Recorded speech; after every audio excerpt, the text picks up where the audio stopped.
Hi friends, video కనుక నచ్చినట్లయితే తప్పకుండా లైక్ చేయండి. రేణుక ఈ విధంగా అనుకుంటుంది, రేపు పెళ్ళి ఖచ్చితంగా ఆగిపోవాలి, రేపటితో నా భవిష్యత్తు ఏంటో ఇక నాకు తెలిసిపోతుంది అని చెప్పేసి విధంగా అనుకుంటూ ఉంటుంది. మరోవైపు రూప, ఎప్పుడు నాన్న గెలవాలని అనుకునేవాణ్ణి, కానీ మొదటిసారిగా అమ్మ గెలవాలని మనస్ఫూర్తిగా కోరుకుంటుందని చెప్పేసి అనుకుంటుంది. దీపక్ ఉంటే విరూపాక్షిని అడుగు పెట్టించేదాన్ని కూడా కాదు, ఎలాగైనా విరూపాక్షికి ఈయన తోడున్నాడు, కనీసం పెళ్ళినైనా ఆపాలని చెప్పేసి విధంగా విజయాంబిక అనుకుంటూ ఉంటుంది. సుమ ఈ విధంగా అనుకుంటూ ఉంటారు వాళ్ళ రూమ్లో.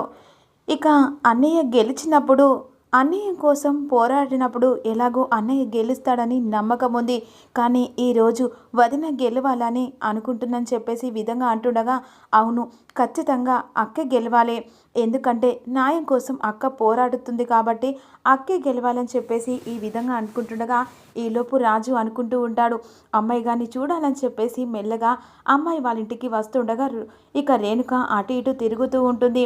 ఇక విజయాంబిక ఒక్కసారిగా రాజును చూసి షాక్ అయిపోతుంది. అమ్మాయి గారిని చెప్పేసి అంటుండగా, అదేంటి రాజు, ఇక నాన్న వాళ్ళు చూస్తే ఇబ్బంది పడతారు, నువ్వు ఇలా రావడం ఏంటి? అమ్మాయి గారు, నేను చూస్తూ ఉండలేకపోతున్నాను అమ్మాయి గారు, ఇక నువ్వు నాకు కావాలి అని చెప్పేసి ఇక హక్ చేసుకుంటాడు. తమ్ముడు తమ్ముడు అని చెప్పేసి ఈ విధంగా సూర్యప్రతాప్ దగ్గరికి విజయాంబిక వస్తుంది. ఏంటక్క, ఏం జరిగింది? ఏం లేదు, మన కొంపలు ముంచేలా ఆ రాజు మన ఇంటికి వచ్చారు, ఇక రూపను తీసుకెళ్ళడానికే వచ్చినట్టున్నాడు అని చెప్పేసి విధంగా అంటుండగా, ఏంటి వాడొచ్చాడా అని చెప్పేసి ఒక్కసారిగా సూర్యప్రతాప్ ఇక రూపాను రాజు హక్ చేసుకుంటారు కదా. ఇక నన్ను లైఫ్ లాంగ్ ఇలాగే ఉండేలా చూడు రాజు, ఇక నా ప్రాణం పోయినా ఇలాగే ఉంటా అమ్మాయి గారు అని చెప్పేసి మాట ఇస్తుండగా, ఒక్కసారిగా సూర్యప్రతాప్ డోర్ తీసేసరికి హక్ చేసుకున్న రాజు రూపలు సూర్యప్రతాప్ చూసి షాక్ అయిపోతారు. ఏంట్రా నా ఇంటికి వచ్చావా అని చెప్పేసి కాలర్ పట్టుకొని హాల్లోకి లాక్కొస్తాడు. ఇక రేణుక ఆ మాటలు వింటుంది. అదే సమయానికి మందరం కూడా ఆలోచిస్తుండగా అందరు కలిసి హాల్లోకి వస్తారు.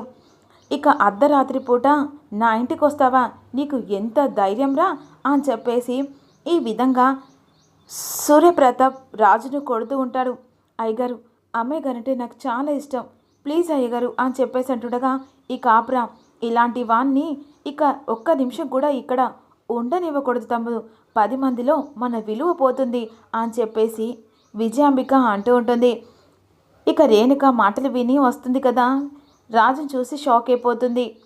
ఆయన నా బిడ్డ గదిలోకి రావడానికి నీకు ఎంత ధైర్యంరా అని చెప్పేసి ఈ విధంగా అంటూ ఉంటుంది. ఇక మరోవైపేమో మీ అమ్మ నువ్వు చాలా నిప్పు నా కొడుకు అని చెప్పేసి అంటున్నాడు కదరా, ఆ నిప్పే ఒక మనిషిని తగలపెట్టేదని వాళ్ళకు తెలియదు, ఇక నిన్ను అంత సులువుగా వదిలిపెడతానారని చెప్పేసి అంటుండగా, రాజు వెళ్ళిపోదాం రా అని చెప్పేసి ఈ విధంగా రాజును రేణుక తీసుకెళ్తుండగా, అరే నేను వదిలిపెట్టనురా, ఎట్టి పరిస్థితిలో వదిలిపెట్టను, నీ జీవితం నీ భవిష్యత్తు ఇక నా చేతిలో ఉందిరా అని చెప్పేసి ఈ విధంగా కాలర్ పట్టుకొని సూర్యప్రతాప్ రాజును ఇంటికి తీసుకెళ్తుండగా, నాన్న నాన్న అని చెప్పేసి ఇక రూప వస్తుండగా, అమ్మ రూప, వీడి పెళ్ళేంత వరకు నువ్వు గల్మ దాటి బయటకు వస్తే నా మీద ఒట్టే అని చెప్పేసి బెదిరిస్తూ ఉంటాడు. ఇక రేణుక వెనకాల పరుగులు తీస్తుండగా, నువ్వు అక్కడాగని చెప్పేసి రేణుకను బెదిరిస్తాడు. అప్పుడు రాజు కాలర్ పట్టుకొని ఇంటికి తీసుకొస్తాడు. ఒక్కసారిగా ముత్యాలు అప్పలనాయుడు కిందికి వస్తారు. ఏమైందిరయ్యా, ఏమైంది అని చెప్పేసి ఇక అప్పలనాయుడు రాజును లేపుతాడు.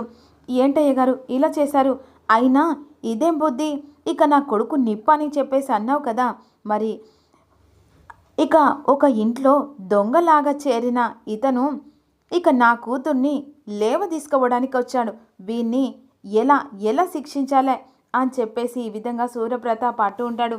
బాబుగారు అలా మాట్లాడకండి, నాకు కూడా 3 బిడ్డలున్నారు, అయినా నీ మాటలు వింటుంటే చాలా విచిత్రంగా అనిపిస్తున్నాయి అప్పలనాయుడు, నీకు ఆ మాటలు సూటు కాలేదు, ఎందుకంటే నాకు తెలియకుండానే విరూపాక్షిని తీసుకొచ్చావు, ఎట్టి పరిస్థితిలో నా బిడ్డ ఈ ఇంటి కోడలు కాలేదు అని చెప్పేసి ఈ విధంగా అంటుండగా, అయినా నీకు తెలియకుండా ఎలా వస్తుంది అని చెప్పేసి విధంగా ముత్యాలు అంటూ ఉంటుంది. నేను అనుకోకుండా విడాకులు పత్రాలు పట్టుకొచ్చినప్పుడే నాకే తెలియదు, నీకెలా చెప్తా అని చెప్పేసి సూర్యప్రతాప్ ఈ విధంగా అంటూ ఉంటారు. ఎవరి వెనకాలండి ఇదంతా చేయిస్తున్నారో ఇక నాకు బాగా తెలుసు అని చెప్పేసి సూర్యప్రతాప్ అంటుండగా, ఆయన నా కొడుకు ఎమ్మెల్యే కూతుర్ని పెళ్లి చేసుకుంటున్నాడని నీ కుళ్ళు అని చెప్పేసి ఈ విధంగా ముత్యాలు అంటూ ఉంటుంది. ఎమ్మెల్యే కూతుర్ని చేసుకుంటుంది, ఎంపీ కూతుర్ని చేసుకుంటుంది, నాకు ఎవరిని చేసుకున్నా అనవసరం. నేను ఒకటే చెప్తున్నాను, నా కూతురు ఎట్టి పరిస్థితిలో ఇంటి కోడలు కాలేదు, కానివ్వను. ఇక నుంచిలైనా నీ కొడుకు అటు ఛాయలో వస్తే వీని అక్కడే నరికేస్తా అని చెప్పేసి బెదిరించి వెళ్తాడు. అదేంటిరా నాయన, తెల్లారి పెళ్లి పెట్టుకొని వాళ్ళ ఇంటికి వెళ్ళడం ఏంటి అని చెప్పేసి ఈ విధంగా ముత్యాలు అంటూ ఉంటుంది. ఇక సర్లే నువ్వు వెళ్ళి పడుకో, రేపు పొద్దున్నే పెళ్ళి అని చెప్పేసి అంటుండగా, ఇక రాజు దగ్గరికి అప్పలనాయుడు ఈ విధంగా అంటాడు. అదేంటి నాయన ఇలా ఎందుకు చేసావు? లేదు నాన్న, రూపమ్మను చూడాలనిపించింది, అందుకే వెళ్ళి చూశాను. సర్లే పొద్దుపోయింది, పడుకో. ఇక మరోవైపు రాజు తెల్లారిపోతుంది కదా, ఆలోచిస్తూ ఉంటాడు. ఆ ప్రాబ్లం నేనే సాల్వ్ చేసుకోవాలి, ఎవరు సాల్వ్ చేయరు అని చెప్పేసి అనుకుంటుండగా, ఇక మరోవైపు రూప కాస్త దేవుడిని మొక్కుతూ ఇక ఎలాగైనా నా ప్రాబ్లం నేనే సాల్వ్ చేసుకోవాలి, ఎప్పుడు నాన్న గెలవాలని మొక్కుకునేదాన్ని, ఈరోజు మాత్రం అమ్మ గెలవాలని మొక్కుకుంటున్నాను. ఎలాగైనా నిజాన్ని బయటపెట్టి ఇక నాన్నకి ఎదురు పడేలా మాట్లాడని చెప్పేసి అనుకుంటుండగా రాజు ఆలోచిస్తుండగా ముత్యాలు వస్తుంది. అదేంటి నాయనా అలాగే ఉన్నావు, రెడీ కాలని చెప్పాను కదా అని చెప్పేసి ఈ విధంగా అంటుండగా, అమ్మ చేతి నాకు పెళ్ళి ఇష్టం లేదు అని చెప్పేసి గట్టిగా రాజు అరిసేసరికి అప్పలనాయుడు అందరు కలిసి వస్తారు. అదేంటి నాయన అలా అంటున్నావు? అమ్మ నేను ఒకటే చెప్తున్నాను, రూపమ్మను వదిలిపెట్టుకోలేను, ఈ పెళ్ళి చేసుకోలేను. రూప అంటే నాకు చాలా ఇష్టం.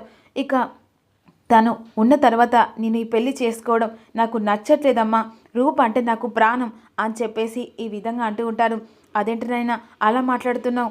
అయినా ఇది మన జీవితాలకు సంబంధించింది, పెళ్ళి కాలేదంటే ఇక వాళ్ళు ఏం చేస్తారో నీకు తెలియదా? అదంతా నాకు తెలియదమ్మా, నాకు ఖచ్చితంగా రూప కావాలి, నేను ఈ పెళ్ళి చేసుకోను. లేదు ఖచ్చితంగా పెళ్లి చేసుకోవాలి, ఒకటే చెప్తున్నానమ్మా. ఇప్పుడు మనకు ఇద్దరు చెల్లెళ్ళు ఉన్నారు కదా, అదే పొజిషన్లో మన చెల్లెళ్ళుంటే నువ్వు ఇలాగే ఆలోచించేదానివా? రూప గురించి ఒక్కసారి ఆలోచించమ్మా అని చెప్పేసి అంటూ ఉంటాడు. ఎట్టి పరిస్థితుల్లో నేను ఊరుకోను, ఈ పెళ్ళి చేసుకోను, నేను రూపనే నా భార్య అని అనుకుంటున్నాను చెప్పేసి ఒక్కసారిగా మాట విని ఇక ముత్యాలు కుప్ప కూలిపోతూ ఉంటుంది. అమ్మ ఇలా అవుతావనే నీకు ఏం చెప్పలేకపోతున్నాను అని చెప్పేసి రాజు అంటూ ఉంటాడు.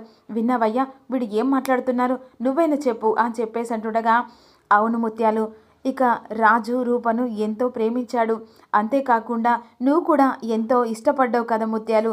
ఇక రూపమ్మని ఇంటి దగ్గర తన కోడలు కాకపోయినా నువ్వు ఎంతో ప్రేమగా చూసుకున్నావు అని చెప్పేసి ఈ విధంగా అంటుండగా, అప్పుడు ముత్యాలు రూపం చూసుకుంది జ్ఞాపకం తెచ్చుకుంటూ ఉంటుంది. అంటే ఇదంతా మీరు కావాలని చేశారన్నమాట. దీన్ని బట్టి చూస్తుంటే ఎక్కడో ఉన్న విరూపాక్షి ఇక్కడికి రావడం ఏంటి, హెల్ప్ చేయడం ఏంటి, అంటే ఇదంతా మీరు పకడ్బందీగా ప్లాన్ చేసుకొని ఇదంతా చేశారన్నమాట. ఎప్పుడు నాకు అర్థమవుతుంది. ఇక నా వెనకాల ఇలా చేస్తూ మీరు ఇదంతా చేశారని నాకు ఇప్పుడు చాలా బాగా అర్థమవుతుందిరా అని చెప్పేసి ఈ విధంగా రాజుతో ముత్యాలు బాధతో అంటూ ఉంటుంది. అది కాదమ్మా, నేను చెప్పేది విని, నాకు ఏం చెప్పని అవసరం లేదు. ఇక నువ్వు ఎలాగో రూపాయి కావాలనుకుంటున్నావు కదా, ఒకటి చెప్పురా నాయన, లాస్ట్ ఫైనల్, నీకు రూప కావాలనా లేకుంటే ఈ అమ్మ కావాలా? అమ్మ అలా అనకమ్మా, నువ్వు నాన్నకు దూరం అయితే ఆ పొజిషన్లో ఇలా అంటే నువ్వు ఊరుకుంటావా అని చెప్పేసి అంటుండగా, ఇక ఇదంతా అర్థం కాలేదు కానీ నాకు ఎట్లాగో అర్థమైంది.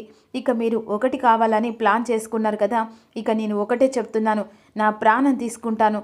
ఇక మీరు ఎవరి ఇష్టం ఉన్నట్టు వాళ్ళు చేసుకోండి, ఇక నా ప్రాణాలే అడ్డు పెట్టి చచ్చిపోతాను అని చెప్పేసి అక్కడి నుంచి ముత్యాలు వెళ్తుండగా, అమ్మ అమ్మ అని చెప్పేసి విరూపాక్షి వెనకాల వెళ్తా. చూద్దాం ఏం జరగబోతుందని.